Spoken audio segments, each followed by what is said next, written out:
ونشهد أن سيدنا وحبيبنا وطبيبنا وطبيب قلوبنا ومولانا محمدا عبده ورسوله أرسله بالحق بشيرا ونذيرا وداعيا إلى الله بإذنه وسراجا منيرا. أما بعد، فقد قال الله تبارك وتعالى في القرآن المجيد والفرقان الحميد: فأعوذ بالله من الشيطان الرجيم، بسم الله الرحمن الرحيم. يا أيها الناس اعبدوا ربكم الذي خلقكم من نفس واحدة وخلق منها زوجها وبث منهما رجالا كثيرا ونساء واتقوا الله الذي تساءلون به والأرحام إن الله كان عليكم رقيبا. آمنت بالله صدق الله العظيم وبلغنا رسوله النبي الأمين المكين الكريم، ونحن على ذلك لمن الشاهدين والشاكرين، والحمد لله رب العالمين. اللهم رب اشرح لي صدري ويسر لي أمري واحلل عقدة من لساني يفقه قولي. اللهم نور قلوبنا بالقرآن وزين أخلاقنا بالقرآن ونجنا من النار بالقرآن وادخلنا الجنة مع القرآن. طریق مصطفیٰ کو چھوڑنا ہے وجہ بربادی، طریق مصطفیٰ کو چھوڑنا ہے وجہ بربادی. اسی سے دنیا میں قوم ہوئی بے اقتدار اپنی، قوت و فکر و عمل پہلے ہوتی ہے تباہ، پھر کسی قوم کی شوکت کو زوال آتا ہے. وہ معزز تھے زمانے میں مسلمان ہو کر، ہم خوار ہیں تارک قرآن ہو کر. معزز و محترم و محتشم بزرگوں اور دوستوں، ہم عمر نوجوان ساتھیوں، السلام علیکم ورحمۃ اللہ وبرکاتہ. بحمد تعالی و بکرم مصطفیٰ صلی اللہ علیہ وآلہ وسلم، آج ہم اور آپ پھر سے ایک مرتبہ اللہ کے اس مقدس گھر میں نماز جمعہ کی سعادت سے بہرور ہو رہے ہیں. اللہ کریم اس کی برکتوں، رحمتوں، عنایتوں سے مجھے اور آپ کو مالا مال فرمائے. گزشتہ دو جمعہ کی طرح آج پھر سے جو گفتگو ادھوری ہم نے چھوڑی تھی، اسی کے سلسلے میں بہت سی باتیں آج آپ کے گوش گزار کرنی ہے. اللہ تبارک و تعالی نے اپنے کلام میں ارشاد فرمایا، جو میں نے خطبہ مسنونہ میں تلاوت کی جس آیہ کریمہ کی: یا ایھا الناس اتقوا ربکم الذی خلقکم من نفس واحدہ وخلق منها زوجها وبث منهما رجالا كثيرا ونساء واتقوا الله الذي تساءلون به والارحام. یہ وہ آیہ کریمہ ہے جسے ہر خطبہ نکاح میں لازمی طور پر سامعین کو پڑھ کر کے سنایا جاتا ہے. اس آیہ کریمہ کی روشنی میں ہم نے گزشتہ دو جمعہ کئی اہم نکات پر گفتگو کی سعادت حاصل کی، اور مزید اس پر اور اللہ کی توفیق سے کچھ باتیں آپ کے گوش گزار کی جائیں گی. اللہ کریم اس کے متعلق مجھے حق بولنے، آپ کو حق سننے اور اس پر عمل کرنے اور اسے عام کرنے کی توفیق عطا فرمائے. آئے کچھ عرض و معروض سے پیشتر سب سے پہلے اپنی اور ساری کائنات کے مرکز عقیدت انیس بے کساں چار سازے درد منداں حضور احمد مجتبی محمد مصطفیٰ ارواحنا روح فدا صلی اللہ علیہ وآلہ وسلم کی بارگاہ گوہر بار میں عقیدت و محبت کے ساتھ درود پاک کا ہدیہ پیش کریں. اللهم صل على سيدنا ومولانا محمد وبارك وسلم. الصلاة والسلام عليك يا رسول الله، الصلاة والسلام عليك يا حبيب الله، الصلاة والسلام عليك يا نبي الله صلی اللہ علیہ وآلہ وسلم. رفیقان محترم، گزشتہ جمعہ ہمارا آخری پیغام یہ تھا کہ دور حاضر میں نکاح صرف سادگی سے کرنا سنت ہی نہیں بلکہ ایک عظیم انقلاب ہے، ایک عظیم کردار ہے، ایک عظیم جو ہے وہ رول ماڈل ہے جسے کر کے، جسے اپنا کے ہم اپنے معاشرے کے اندر ایک بہترین طور سے تبدیلی پیدا کر سکتے ہیں. اور خاص کر کے وہ بیٹیاں، وہ بہنیں جن کی عمر 30 سال کی ہو چکی، مال نہ ہونے کے سبب،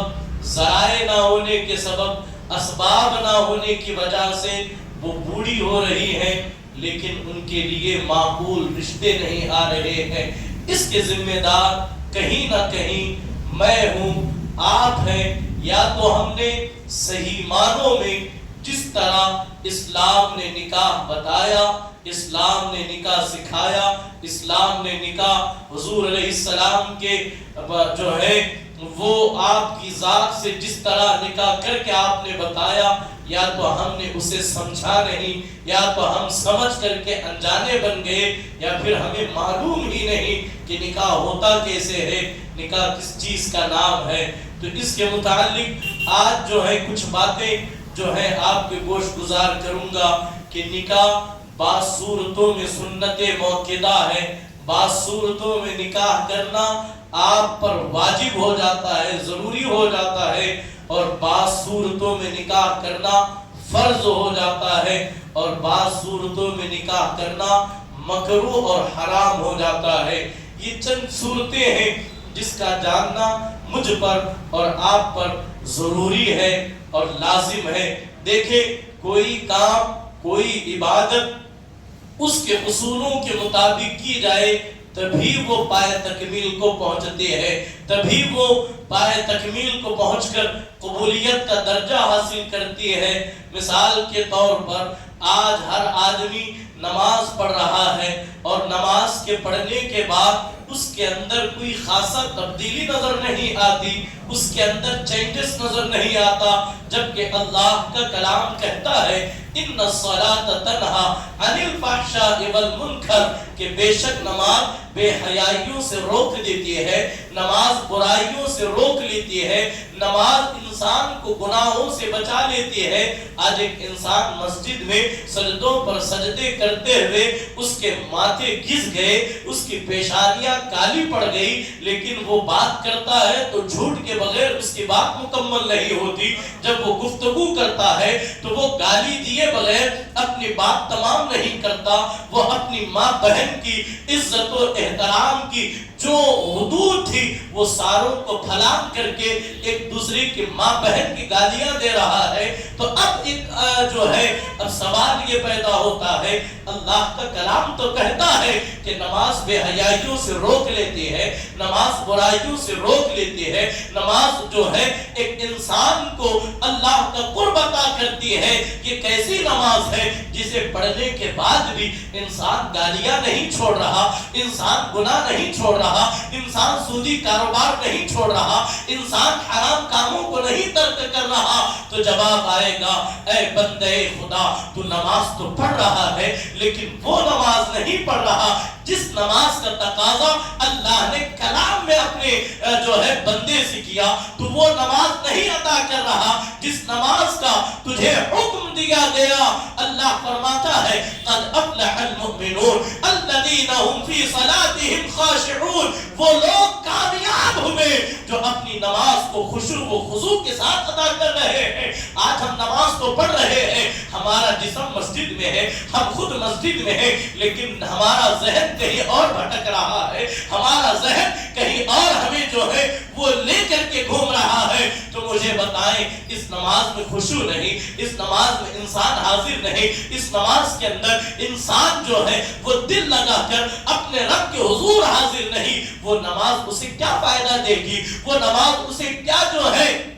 وہ گناہوں سے بچائے گی؟ تو بالکل اسی طریقے سے نکاح بھی ایک عظیم سنت ہے جس کے متعلق رسول کائنات علیہ التحیۃ والتسلیم نے فرمایا نکاح کرو اللہ تمہارے مال میں زیادتی کرے گا، نکاح کرو اللہ تبارک و تعالی تمہارے رزق میں کشادگی عطا کرے گا، نکاح کرو تاکہ اللہ تبارک و تعالی تمہاری شرمگاہوں کی حفاظت کرے، نکاح کرو تاکہ تمہاری نکاح جھک جائے۔ انسان نکاح تو کر رہا ہے، شادیاں تو بڑے پیمانے پر جو ہے وہ اتنی مہنگی ہو گئی کہ ایک باپ کی پوری کمائی ایک شادی پر خرچ ہو گئی، لیکن شادی کامیاب نہیں ہوئے، شادی کے اندر وہ سکون نظر نہیں آ رہا، شادی کے اندر وہ رشتہ ازدواج کے اندر جو محبت قائم ہونی تھی وہ محبت قائم نہیں ہوئی۔ تو اب جو ہے لوگ یہ کہتے ہوئے نظر آ رہے ہیں، ایک ماں کہنے والی، ایک باپ کہنے والا، ایک بھائی کہلانے والا، ایک جو ہے وہ یہ کہتا ہوا نظر آ رہا ہے کہ ہم نے فلاں کے ساتھ رشتہ کر کے بڑی غلطی کر لی ہے، ہم نے نکاح نہ کیا ہوتا، ہم نے اس خاندان کے ساتھ اگر نکاح نہ کیا ہوتا تو آج ہمیں یہ دن نہ دیکھنا پڑتا۔ میرے عزیزوں، یہ جو سارے حالات جو شادی کے بعد جو رسوائیاں، جو بے برکتیاں، جو مصیبتیں، جو لڑائیاں، جو جھگڑے، جو فسادات ہوتے ہیں، یہ قصور نکاح کا نہیں ہے، یہ قصور ہمارا ہے جو ہم نے نکاح کو خلاف سنت کیا ہے، جو نکاح کو ہم نے اصولوں سے ہٹ کر کے جب ہم نکاح کرنے لگے یہ ساری مصیبتیں معاشرے کے اندر برپنے لگی، یہ ساری مصیبتیں گھر گھر کے اندر جو ہے وہ پیدا ہونے لگی۔ تو اللہ اکبر، جب تک نکاح اصولوں کے مطابق ہوتا، سنتوں کے مطابق ہوتا، گھروں کے اندر برکتیں نازل ہوتی، گھروں کے اندر نسلیں بڑی باادب پیدا ہوتی، گھروں کے اندر بیٹیاں بڑی باوقار ہوتی۔ جب سے ہم نے نکاح کو ایسی بدترین جو ہے رسموں کے حوالے کر دیا، ایسے خرافات کے حوالے کر دیا کہ العیاذ باللہ الامان والعبیر، آج نکاح کا نام سن کر ایک نوجوان اپنی حیثیت کی طرف نظر ڈالتا ہے، ایک نوجوان اپنے بیلنس کی طرف جو ہے اس کی نگاہ جاتی ہے۔ آج نکاح کی بات کی جائے تو آج جو ہے وہ ایک نوجوان اپنی اصلیت، اپنی اوقات اور اپنی حیثیت پر جو ہے وہ نظر ڈالتا ہے کہ نکاح کروں گا تو کھلاؤں گا کہاں سے، نکاح کروں گا تو بیوی کا بوجھ اٹھاؤں گا کیسے، نکاح کروں گا تو جو ہے وہ شادی کے اخراجات برداشت کروں گا کیسے، جبکہ اللہ کا کلام کہتا ہے جس کے ہر بات سچی ہے، جس کے ہر بات جو ہے وہ بالکل جو ہے سورج اپنی جگہ سے جو ہے وہ الٹی سمت سے تو آ سکتا ہے، لیکن اللہ کے کلام میں جو کہا گیا وہ کبھی جھوٹ نہیں ہو سکتا، وہ کبھی بدل نہیں سکتا۔ اللہ نے کہا، اللہ کا کلام کہتا ہے وَأَنكِحُوا الْأَيَامَ مِنكُمْ وَالصَّالِحِينَ مِنْ عِبَادِكُمْ وَإِمَائِكُمْ إِن يَكُونُوا فُقَرَاءَ يُغْنِيهُمُ اللَّهُ مِنْ فَضْلِهِ۔ تمہاری سوسائٹی کے اندر جو نکاح کے قابل ہے، جو نکاح کرنے کے قابل ہے، جو نکاح کے قابل ہے، ان کے نکاح کراؤ، انہیں محتاجی سے نہ ڈراؤ، انہیں تنگدستی سے نہ ڈراؤ، انہیں مال سے نہ ڈراؤ، ان کے نکاح کرو تاکہ اللہ انہیں غنی کر دے گا، اللہ انہیں مال و زر عطا کرے گا، اللہ تبارک و تعالی انہیں دین و دنیا کی برکتوں سے سرفراز فرمائے گا۔ یہی وجہ تو ہے میرے عزیزوں، آپ دیکھیں تاریخ کو اٹھا کر کے پڑھیں کہ جس کے پاس کچھ بھی نہیں، جب انہوں نے نکاح کیا، نکاح کو حضور کی سنت سمجھ کر اپنے آپ کی گناہوں سے بچانے کی نیت سے جب وہ نکاح کرتا ہے تو اللہ کتنی برکتیں عطا کرتا ہے، اللہ کی اس پر کتنی رحمت و انوار کا جو ہے وہ سکینہ اس پر نازل ہوتی ہے. آپ اندازہ کریں گے, آپ جب اس پر توجہ کریں گے تو آپ اش اش کر اٹھیں گے اور ہر انسان کے کہنے پر مجبور ہوگا, یارو نکاح اتنا آسان تھا, ہم نے کتنا مشکل بنایا. جو میں نے پہلے کہا کہ نکاح کب فرض, کب واجب, کب سنت, اس پر ہم اخیر میں جو ہے وہ گفتگو کریں گے تاکہ یہ اہم مسائل بڑی تعداد میں لوگوں تک ہم پہنچا سکے. تو اللہ اکبر, دنیا کا ایک عظیم نکاح ہے, دنیا کے اندر ایک بہترین جوڑا ہے, اور ایک وہ ایسا جوڑا ہے کہ اس کی دلہن کائنات کے مالک و مختار کی بیٹی ہے, یعنی کہ سیدہ طیبہ فاطمہ الزہرا سلام اللہ علیہا کی نکاح کی جب بات ہم دیکھ لیں, آپ کی نکاح کی روایت پڑھ لیں تو آپ کو پتا چلے گا کہ سیدہ فاطمہ الزہرا کا نکاح مولائے کائنات امام علی علیہ السلام کے ساتھ کس بنیاد پر ہوا, کن چیزوں پر ہوا, کن ذرائع سے ہوا. جب ہم پڑھیں گے تو آپ کو پتا چلے گا کہ نکاح کتنا عظیم ہے, اور آج ہم نے نکاح کتنا آسان ہے, اور آج ہم نے کتنا مشکل بنا دیا ہے, کتنا کٹھن بنا دیا ہے. یارو ذرا دیکھیں, اللہ کے رسول صلی اللہ علیہ وآلہ وسلم کی ذات وہ ذات ہے. اللہ تبارک و تعالی اپنے ایک فرشتے کو حضور کی بارگاہ میں بھیج کر کے حضور سے پوچھوایا گیا, حضور سے پوچھا گیا, اے اللہ کے رسول صلی اللہ علیہ وآلہ وسلم, مکے کی یہ تو بڑی بڑی پہاڑیاں ہیں, اگر آپ چاہے تو اللہ تبارک و تعالی ایک پہاڑی کو سونا بنا دے گا, دوسری پہاڑی کو چاندی بنا دے گا. آپ جہاں جہاں جائیں گے آپ کے لیے یہ پہاڑیں وہاں وہاں چلتی جائیں گی. ایسے عظیم میرے اور آپ کے آقا ہے. میرے امام نے کہا, مالک کل ہے کو پاس کچھ رکھتے نہیں, دو جہاں کی نعمتیں ہیں ان کے خالی ہاتھوں میں. اللہ اکبر. حضور علیہ السلام یہ دنیا کے اتنے عظیم باپ ہیں کہ اللہ اکبر, ان جیسا کائنات میں باپ کا حق کسی نے ادا نہیں کیا. حضور علیہ السلام, آج ایک باپ اپنی بیٹی کے نکاح کے لیے کیا دیکھتا ہے, اور حضور ایک باپ کو ایک باپ کی حیثیت سے کیا بتا رہے ہیں. ہمیں یہ دیکھنا ہوگا, ہمیں یہ سمجھنا ہوگا, ہمیں محسوس کرنا ہوگا, اور ہمارے معاشرے میں اس چیز کو آگے لے جانا ہوگا, تبھی جا کر کے ایک معاشرے کے اندر تبدیلی نظر آئے گی. اللہ کے رسول صلی اللہ علیہ وآلہ وسلم جب سیدۃ النساء العالمین سیدہ فاطمہ الزہرا سلام اللہ علیہا کی نکاح کی بات آئی تو سب سے پہلے حضرت سیدنا ابو بکر صدیق رضی اللہ تعالی عنہ نے حضور کی بارگاہ میں پیغام بھجوایا, یا رسول اللہ صلی اللہ علیہ وآلہ وسلم, میں آپ کی دختر نیک اختر فاطمہ الزہرا سے نکاح کرنا چاہتا ہوں. حضور علیہ السلام نے جب پیغام نکاح سنا تو حضور علیہ السلام مسکرائے, میری بیٹی کا نکاح اللہ کی مرضی سے ہوگا, اللہ جیسے چاہے گا ویسے ہوگا. اور یہاں ایک اصول میں آپ کو بتاؤں, اسے توجہ کیجئے. نکاح کا پیغام بھیجنا, اگر کسی کی بیٹی, اس کے اخلاق, اس کی دینداری, اس کی سیرت جب کسی کو پسند آئے تو اصول یہ ہے کہ آپ عزت و احترام اور وقار کے ساتھ اس کا جو ولی ہے, اس کا جو سرپرست ہے, اس کا جو گھر کا ذمہ دار ہے, اس تک پیغام نکاح بھجوایا جائے. حضور علیہ السلام نے فرمایا, جس نے تمہیں پیغام نکاح بھجوایا ہے, اگر وہ دیندار ہے, اگر وہ پارسا ہے, اگر وہ جو ہے ہر اعتبار سے بہتر ہو تو پھر منع نہ کرو. حضور علیہ السلام نے کہا کہ اگر وہ ہر طرح سے مناسب ہے, دولت کے اعتبار سے نہیں, اخلاق کے اعتبار سے, وہ دیندار ہے, وہ روزہ نمازوں کی پابندی کرتا ہے, اس کے عادات و اخلاق اچھے ہیں, وہ بات نکاح تمہاری بیٹی کا, تمہاری بہن کا اچھے انداز میں شریعت کی روشنی میں خیال رکھ سکتا ہے تو اسے منع نہ کرو. تو اب حضرت سیدنا ابو بکر صدیق رضی اللہ تعالی عنہ نے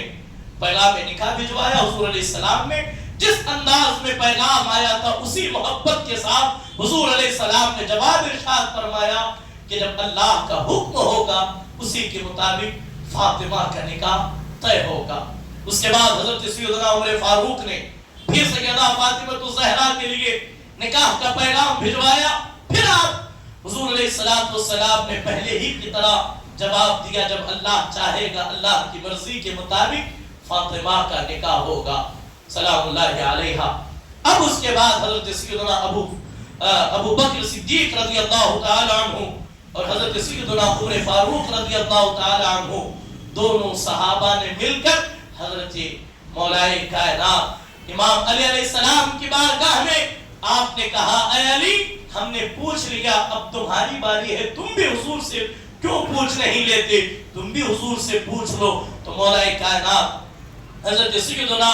مولا کائنات نے حضور علیہ السلام کی بارگاہ میں نکاح کا پیغام بھجوایا۔ تو جیسے ہی نکاح کا پیغام آیا، اللہ کی طرف سے وحی آئی، اے محبوب اپنی دختر نیک اختر کا نکاح علی کے ساتھ طے کر دیا جائے۔ یہاں بات توجہ قابل غور ہے، بہت اہم اور بہت ضروری ہے۔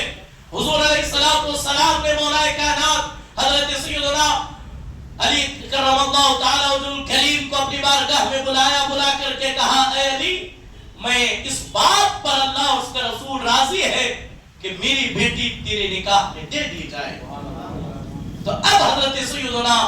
مولا کائنات سے سوال ہوا، اے علی تمہارے پاس نکاح کے لیے کیا موجود ہے،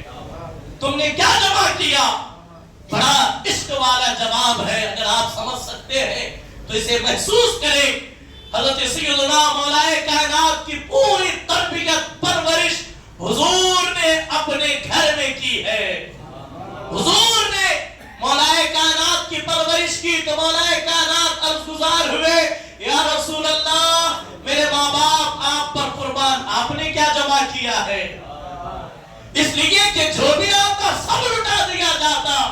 اب حضرت مولا کائنات نے کہا، یا رسول اللہ آپ نے جس طرح کچھ بھی نہیں جمع کیا، علی نے بھی کچھ بھی نہیں جمع کیا، جو ملتا سب اللہ کی راہ میں لٹا دیتے۔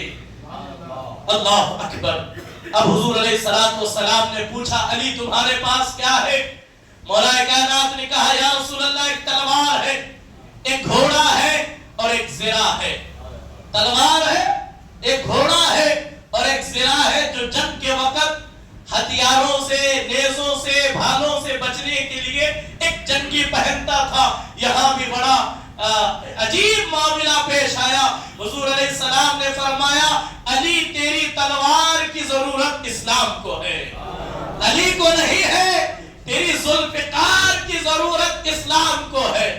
علی تمہیں گھوڑے کی ضرورت ہے تاکہ تمہیں ادھر سے ادھر جانا پڑے گا، اور زرہ کی کوئی ضرورت نہیں، جو شیر خدا ہو دشمن دیکھ کر کے ہی اس کے چھکے میدان میں چھوٹ جائے۔ علی ایسے کرو، زرہ بیچ دو، نکاح کا انتظام کرو،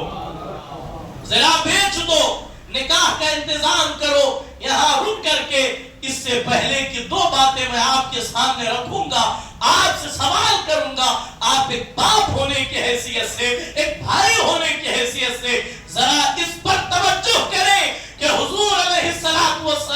کائنات کے لیے معلم انسانیت بنا کر بھیجے گئے ہیں۔ حضور علیہ السلام اپنی امت کو تعلیم دے رہے ہیں کہ اگر مالداری کی بنیاد پر اپنی بیٹیوں کا نکاح طے کرنا ہوتا تو مکہ مکرمہ میں حضرت ابو بکر صدیق سے زیادہ دولت مند کوئی نہیں تھا۔ تو حضور علیہ السلام نے دولت کے جو اہل دولت میں سے حضرت ابو بکر نے پیغام نکاح بھجوایا تو حضور علیہ السلام نے منع کر دیا، اللہ کے حکم سنایا کہ اللہ کی مرضی سے ہوگا۔ حضرت سیدنا عمر فاروق کو منع کیا، اور سیدنا مولا کائنات جن کے اخلاق، جن کے کردار، یعنی کہ جو جس کی پرورش میں حضور علیہ السلام کی پرورش میں مولا کائنات کی پرورش ہوئی ہے، آپ کی سرپرستی میں، تو المختصر اتنا آسانی کے ساتھ سیدنا مولا کائنات نے جب زرہ بیچی، غالباً 480 درہم یا دینار اس وقت اس بڑی قیمت پر خود حضرت عثمان غنی رضی اللہ تعالی عنہ نے آپ سے وہ زرہ خریدی، تو اب آپ کا نکاح ہوا۔ تو عزیزان محترم، یہ اتنا عظیم نکاح، ایک عظیم باپ کی ایک عظیم بیٹی، ایک عظیم باپ کی ایک عظیم شہزادی، اتنی آسانی کے ساتھ نکاح ہوا، بات ہوئی، نکاح ہوا اور رخصتی ہو گئی۔ نہ کوئی بینڈ باجا، نہ کوئی شادی کا کارڈ، نہ کوئی دعوت نامے، نہ کوئی اس کا ڈنڈورا، کچھ نہیں، بلکہ کائنات کے سب سے عظیم باپ نے دنیا کو پیغام دیا کہ محمد عربی صلی اللہ علیہ وسلم جو خاتم الانبیاء ہے، جو محبوب خدا ہے، جب اس کی بیٹی کا نکاح اتنی آسانی سے ہو سکتا ہے تو پھر ہماری بہن بیٹیوں کا نکاح آسان کیوں نہیں ہو سکتا؟ ہم نے نکاح کو اتنا مشکل بنایا، اتنا مشکل بنایا۔ آج ایک باپ کے سامنے اس کی بیٹی 35 سال کی ہو گئی، نکاح کا کوئی انتظام نہیں۔ کیوں؟ آج لڑکے والے اس گھر میں رشتہ طے کرنا پسند کرتے ہیں جس کے یہاں بڑی پیمانے پر مال و دولت ہو، زمین جائیداد ہو، جس کے پاس دولت کا انبار ہو، کم سے کم نکاح میں نہ صحیح بعد ان کے والدین کے انتقال کے بعد تو بہت کچھ آتا ہے گا۔ اللہ کے رسول علیہ السلام نے فرمایا جو مالداری کے لیے نکاح کرے گا، جو دولت کے لیے نکاح کرے گا، اللہ اسے مفلس و قلاش ایسے کرے گا کہ دنیا کے سامنے وہ دانے دانے کے لیے محتاج ہوگا، وہ دانے دانے کے لیے محتاج ہوگا۔ نکاح میں برکت ہے، نکاح سادگی سے کیا جائے تو اللہ برکت دیتا ہے۔ سیدۃ النساء العالمین کا نکاح اتنی سادگی سے ہوا، اللہ نے آپ کی نسل کے اندر اتنی برکتیں عطا کی، آج ہر محلے کے اندر سیدہ فاطمہ الزہرا کی نسل کے شہزادے نظر آتے ہیں۔ یہ نکاح کی برکتیں ہیں، اللہ اکبر۔ اور جب جس کے نکاح میں برکت رہی، دنیا میں دیکھ لیں ایک پیڑھی کے بعد دوسری پیڑھی کا کوئی پتہ نہیں، ایک کے بعد دوسرے کا پتہ نہیں، دو ہو تو تیسرے کی کوئی خبر نہیں، تو یہ نکاح کے اندر بے برکتی ہے۔ اللہ کے رسول علیہ السلام نے ارشاد فرمایا نکاح آسانی کے ساتھ کرو، اللہ برکتیں دے گا۔ جب تک نکاح آسانی کے ساتھ ہوتا تھا، یہاں بڑے موجود ہیں، وہ جواب دے سکتے ہیں، پرانے زمانوں میں بڑی آسانی کے ساتھ، بڑے سادگی کے ساتھ نکاح ہوتا تھا، برکت اتنی ہوتی کہ ایک کماتا تھا، 10 آدمی بیٹھ کر کے کھاتے تھے، 20 افراد کھا لیتے تھے۔ جب سے نکاح مہنگا ہوا، معاشرے کے اندر چاہ جو ہے دودھ سے لے کر ہر چیز اتنی مہنگی ہو گئی، اتنی مہنگی ہو گئی کہ آج انسانوں کا جینا مشکل سے مشکل تر ہوتا جا رہا ہے۔ گویا کہ قدرت یہ کہہ رہی ہے تم نکاح کو جتنا مشکل کرتے جاؤ گے، جتنا مہنگا کرتے جاؤ گے، ہم تم پر اتنی ہی مہنگائی مسلط کرتے جائیں گے، اتنی ہی مہنگائی مسلط کرتے ہوئے جائیں گے۔ یہ مہنگائی حکومت کی وجہ سے نہیں ہے، یہ مہنگائی ہمارے اعمال کا نتیجہ ہے، یہ مہنگائی طریقے مصطفیٰ کو چھوڑنے کی وجہ سے ہے۔ آج جب ہم نکاح سادگی سے جب بات کی جا رہی ہے، نکاح سادگی سے ہو، نکاح سادگی سے ہو، تو آج ایک ماں، ایک باپ یہ کہہ رہا ہے اپنے بیٹی کے حوالے سے، اپنے بیٹے کے حوالے سے کہ امام صاحب نکاح زندگی میں ایک ہی بار ہوتا ہے، ہماری خواہش ہے کہ پوری خواہشیں نکل جائیں، جتنا ہو سکتا ہے دھوم دھام سے کریں۔ میرے عزیزوں، وہ نکاح جو ایک ہی بار ہوتا ہے تو کیا اسے اللہ رسول کے فرامین کے خلاف کر کے اپنی بیٹیوں کا زندگی، اپنی بیٹیوں کا رشتہ کروا کر، ان کی زندگی کا آغاز کرا کر، کیا ایک ماں اپنی بیٹی کی زندگی عذاب نہیں بنا رہی؟ کیا ایک باپ اپنے بیٹی کی زندگی کو مشکل نہیں بنا رہا؟ یہی وجہ ہے آج گھر گھر جو ہے وہ پریشانیوں میں مبتلا ہے۔ عزیزان محترم ذرا توجہ کیجئے، نکاح جب آسان ہوتا ہے، نکاح جب آسان ہوتا ہے، اس کے اندر اتنی برکتیں ہوتی ہیں، اتنی برکتیں ہوتی ہیں۔ اللہ کا کلام کہتا ہے تم آسانی کے ساتھ، سادگی کے ساتھ نکاح کرو، برکتیں اللہ دے گا، مال اللہ دے گا، اللہ تمہیں غنی کر دے گا۔ میں نے گزشتہ جمعہ کہا وہ نکاح جس کے اختتام پر ایک باپ پر، ایک بھائی پر، ایک ماں پر قرض کا بوجھ آ جائے، وہ نکاح برکت والا نہیں ہو سکتا، وہ برکت والا نہیں ہو سکتا۔ عزیزان محترم، یہاں اپنی گفتگو کو یہیں میں روک کر کے دور حاضر کے جو نکاح ہے اور اس میں ہونے والے خرافات ہیں، اس کے اندر ہونے والی فضول خرچیاں ہیں، اس پر تھوڑا سا توجہ کریں گے اور پھر میں اپنی گفتگو کو اختتام پذیر کر لوں گا۔ ذرا دیکھیں، نکاح اس عظیم چیز کا نام تھا کہ جو ہے بغیر کسی جو ہے شور شرابے کے آسانی کے ساتھ نکاح ہو سکتا تھا۔ ہم نے اتنا مہنگا کر دیا کہ شادی کے اول دن سے لے کر آخر دن تک اتنے فضول خرچیاں کہ اللہ اکبر۔ اللہ کا کلام کہتا ہے ان المبذرین کانوا اخوان الشیاطین، جو فضول خرچی کرتا ہے وہ شیطان کا بھائی ہے۔ آج ہماری شادیوں کا آپ جائزہ لیں، اسلام نے اچھا لباس پہننے سے منع نہیں کیا، اسلام نے اچھا کھانا کھانے سے، اچھا کھانا کھلانے سے منع نہیں کیا، اسلام نے فضول خرچیوں سے منع کیا اور وہ کام کرنے سے روکا جس کام سے دوسروں کے لیے مصیبتیں پیدا ہو سکتی ہیں۔ حتیٰ کہ اسلام نے یہاں تک کہا اگر تمہارے پڑوس میں کوئی غریب رہتا ہے، تم اگر گھر میں فروٹ لے کر کے جاؤ، خاص کر کے وہ پھل جس میں چھلکے ہوتے ہیں، مثال کے طور پر اگر کیلے لے جاؤ تو اگر طاقت ہو تو 2-4 زائد لے کر کے جاؤ، ایکسٹرا لے کر کے جاؤ، تاکہ تم اپنے پڑوسیوں کو بھی اپنے پھل کے کھانے میں شامل کر سکو۔ اگر ایسا نہیں کر سکتے، تم خود بھی مفلس ہو، تمہاری اتنی طاقت نہیں ہے، تو اسلام کا نقطۂ نظر تو یہ ہے کہ جب پھل کھاؤ تو اس کے چھلکے دور لے جا کر کے پھینکاؤ،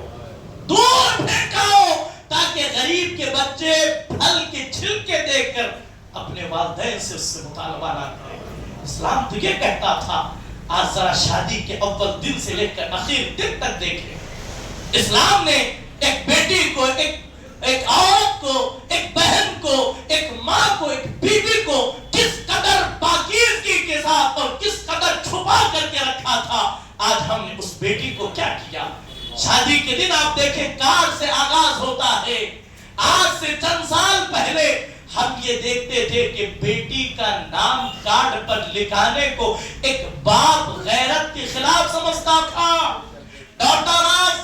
اسماعیل صاحب، ڈاکٹر آف فلاں صاحب، اس طریقے سے شادی کارڈ میں لکھا جاتا تھا۔ عزیزان محترم، وہ زمانہ کتنا انمول تھا جس زمانے کے اندر بیٹیوں کے نام کو چھپانا غیرت کی علامت تھی۔ بالکل یہی وجہ ہے، پورے قرآن کو اٹھا کر کے پڑھے، پورے قرآن میں سوائے حضرت مریم کے کسی ایک خاتون کا نام بھی نہیں آیا۔ جب بھی عورتوں کا ذکر ہوا، عورتوں کی بات آئی، اللہ نے کہا اے نبی اپنی بیویوں سے کہہ دے، اے نبی اپنی بیٹیوں سے کہہ دے۔ جب بات آئی جناب موسیٰ کی بیوی کی، جناب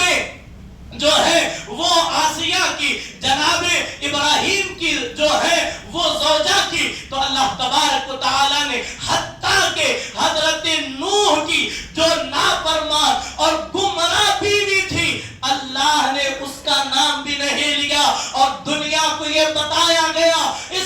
وجہ یہ ہے تاکہ لوگوں کو پتا چلے عورت نام ہی اس چیز کا ہے، اسے بھی چھپایا جائے، اس کے نام کو بھی چھپایا جائے۔ اسی لیے میں نے کسی مقام پر سیدۃ النساء العالمین کے حوالے سے ایک شعر پڑھا تھا، ایک اہل دل نے کہا تھا، نقاب حجاب عصمت ہے، اذن دے کر میں شان بنت بطول لکھوں، قلم کے اوپر نقاب دے کر، قلم کے اوپر حجاب دے کر میں شان بنت رسول لکھوں۔ جن کے دوپٹوں کو کبھی چاند و سورج نے نہیں دیکھا، عورت چھپانے کی چیز تھی، لیکن العیاذ باللہ دیندار کہلانے والے، جن کے سجدے کر کر کے ماتھے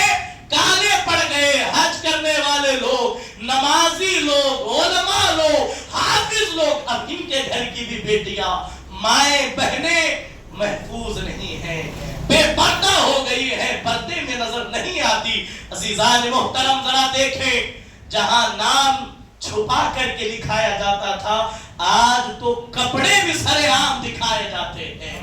کپڑے بھی سرے عام لوگوں کے سامنے ایک خاتون کے رکھے جا رہے ہیں۔ اسلام نے کہا جب عورت کپڑے دھلنے کے بعد سکھنے کے لیے ایسی جگہ بھی نہ ڈالے جہاں غیر مردوں کی نظریں پڑتی تھی۔ آج ہم نے اسلام کو اور بیٹیوں کو کہاں لا کر کے رکھا؟ آج یہ تانا نہ دیا جائے اسلام نے بیٹیوں سے جینے کی آزادی چھین لی، نہیں، اسلام ہی ہے جس نے بیٹی کو بیٹی کا مقام دیا، اسلام ہی ہے جس زمانے کے اندر بیٹی کو نحوست، بیٹی کو بے پردگی، بیٹی کو بے برکتی، بیٹی کو شیطنت کہا جا رہا تھا، اللہ کے محبوب نے اپنی بیٹی کو سینے سے لگا کر کے کہا کہ میری بیٹیاں میری جگر کے ٹکڑا ہے، اور کہا کہ یہی بیٹی ہے جب ماں بنتی ہے تو اللہ قدموں کے نیچے جنت کو ڈال دیتا ہے۔ عورت کعبے کے سائے میں محفوظ نہیں ہو سکتی، عورت اپنے گھر کی چار دیواریوں میں محفوظ ہے۔ ذرا دیکھیں آج ہم نے بیٹیوں کو کیا سے کیا کر دیا، آج ہماری بیٹیاں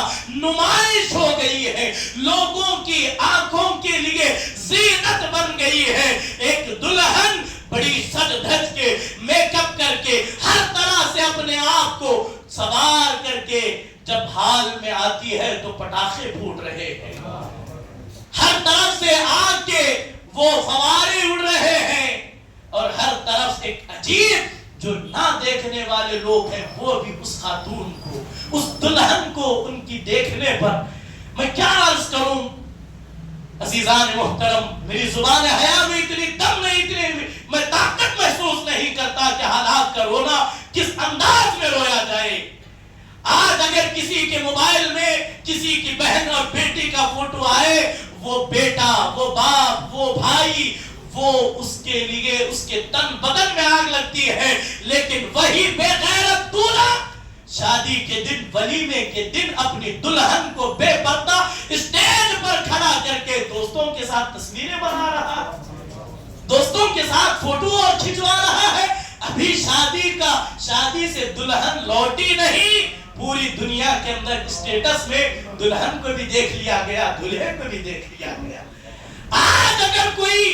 ایک سسر کہنے والا، ایک شوہر کہنے والا جس نے اپنی بیوی کو، اپنی بیٹی کو، اپنی بہن کو اسٹیج پر جو جانے سے نہیں روکا، عوام کے سامنے سرے عام لا کر کے دکھا دیا، اب اسے حق نہیں ہے کہ وہ یہ کہے کہ میری گھر کی بیٹیاں پردہ کرتی ہیں۔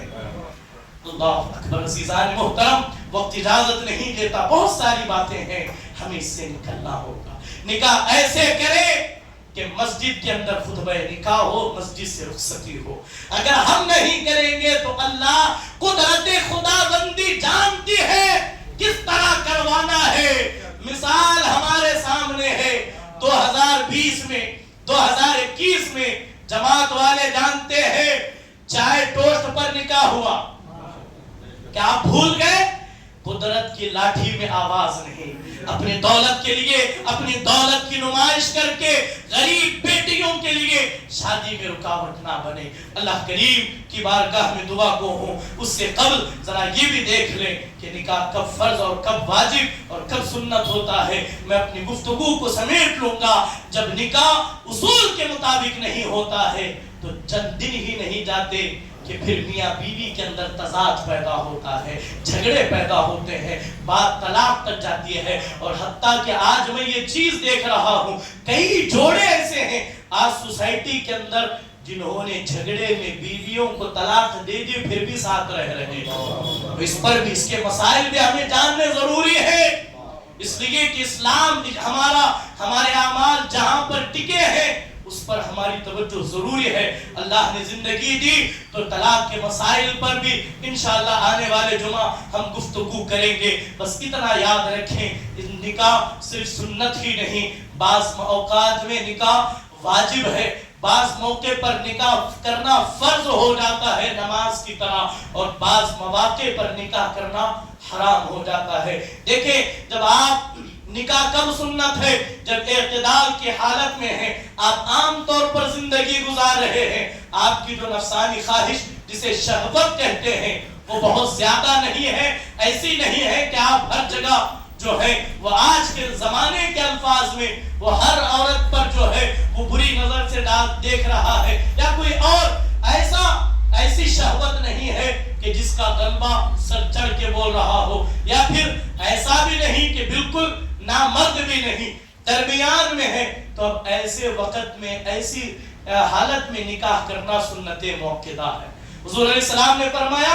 آپ اپنے آپ پر قابو بھی پا سکتے ہیں، آپ مرد بھی ہیں، پھر بھی عزت اور اللہ اس کے رسول کے احکام کے مطابق زندگی گزار رہے ہیں، اور نان و نفقہ کی آپ کے پاس طاقت ہے، تو نکاح سنت موقدہ ہے، سنت موقدہ ہے۔ نکاح نہ کرنے پر اڑے رہنا اور جو ہے نہ کرنے کی ضد پر رہنا یہ گناہ ہے، اس سے بچنا چاہیے۔ اور اگر حرام سے بچنا یا اتباع سنت حضور علیہ السلام کے احکام کے مطابق زندگی گزارنے کے لیے یا اولاد کے حصول کے لیے یا اپنے خاندان کے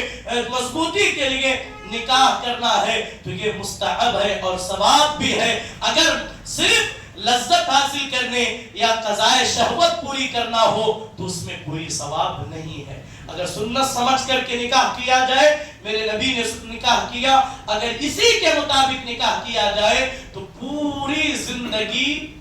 آپ کو ثواب ملتا رہے گا۔ نکاح کو سنت سمجھ کر سنت کے مطابق کیا جائے، کریں گے انشاءاللہ۔ اور دوسرا، اب ایک بندہ ہے جس پر شہوت کا غلبہ ہے، اب اسے یقین ہے کہ نکاح نہ کرے گا تو معاذ اللہ زنا اس سے ہو جائے گا، اس سے زنا ہونے کا یقین ہے، اور مہر اور نان و نفقے کی طاقت بھی رکھتا ہے، تو ایسے شخص پر نکاح کرنا واجب ہے،